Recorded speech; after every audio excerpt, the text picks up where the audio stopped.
அண்மை செய்தி.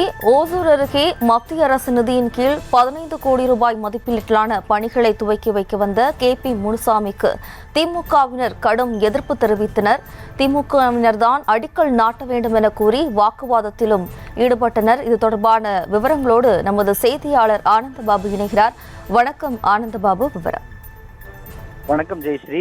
ஒசூர் அடுத்த வேப்பனப்பள்ளி சட்டமன்ற தொகுதி சூளகிரி ஒன்றியத்திற்குட்பட்ட இந்த ராமந்தொட்டினம் கிராமத்தில் தான் இன்று காலை அதிமுக துணை பொதுச் செயலாளரும் வேப்பனப்பள்ளி சட்டமன்ற உறுப்பினருமான KP முனுசாமி அவர்கள் மத்திய அரசின் நிதியின் கீழ் புதிதாக தார் சாலை சிறுபாலம் அமைப்பது என 15 கோடி ரூபாய் மதிப்பிலான திட்டங்கள் பல்வேறு இடங்களில் இருந்து பூமி பூஜையில் முதல் நிகழ்வாக ராமந்தொட்டில் பூமி பூஜை செய்ய வந்தார். அப்போது வந்தபோது அவருக்கு திமுகவினர் கடும் எதிர்ப்பு தெரிவித்தனர்.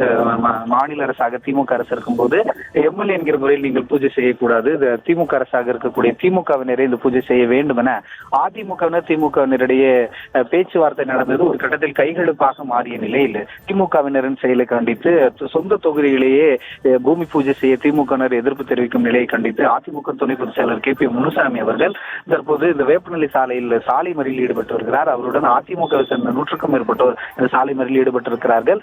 இதைத் தொடர்ந்து பல்வேறு இடங்களில் பூமி பூஜைக்கு KP முனுசாமி அவர்கள் செல்ல இருக்கக்கூடிய நிலையில் திமுகவினரும் சம்பவ இடத்திலே குவிந்திருப்பதால் போலீசார் பேச்சுவார்த்தையில் ஈடுபட்டு வருகிறார்கள். திமுகவினர் ஒரு தரப்பாகவும் அதிமுகவினர் ஒரு தரப்பாகவும் இந்த இடத்தில் குவிந்திருக்கக்கூடிய சூழலில் KP முனுசாமியின் இந்த சாலை மறியல் போராட்டம் 2 மணி நேரத்தை கடந்திருக்கிறது. தற்போது இந்த சாலை மறியல் போராட்டத்தில் கிருஷ்ணகிரி MLA அசோக்குமாரும் அவர்கள் பங்கேற்றிருக்கிறார். தற்போது ஒசூர் ASP அக்ஷய் அனில் வாக்கரே அவர்கள் பேச்சுவார்த்தையில் ஈடுபட்டு வரும் நிலையில் இந்த பதற்றமான சூழல் நிறுவி வருகிறது.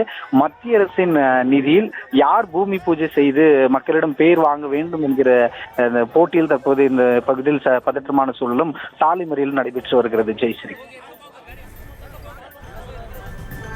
விவரங்களுக்கு நன்றி ஆனந்த் பாபு. செய்திகளை உடனுக்குடனும் துல்லியமாகவும் தெரிந்து கொள்ள சப்ஸ்கிரைப் பண்ணுங்க.